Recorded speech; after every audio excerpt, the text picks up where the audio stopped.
গণ অভ্যুত্থানে আবু সাঈদ মামলার আজ রায় হলো ঘোষণা। সারা দেশের মানুষ চেয়েছিল ন্যায় বিচার, তাদের পূরণ হলো বাসনা।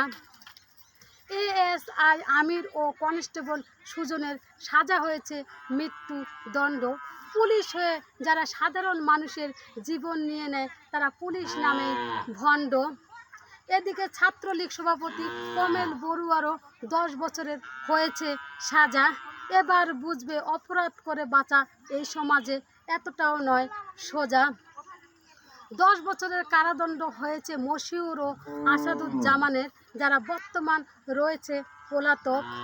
তাদেরকে সশরীরে হাজির করার নির্দেশ দিয়েছে আদালত। তাছাড়াও অনেকের হয়েছে 3 থেকে 5 বছরের জেল।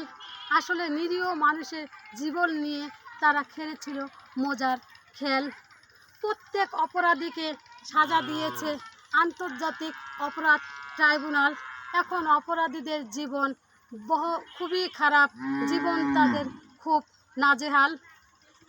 বিচার শেষে ধন্যবাদ জানিয়েছে মিডিয়ার সাংবাদিক ভাইদের, কারণ তাদের ভিডিও ফুটেজের মাধ্যমেই সাজা দেওয়া হয়েছে অপরাধীদের।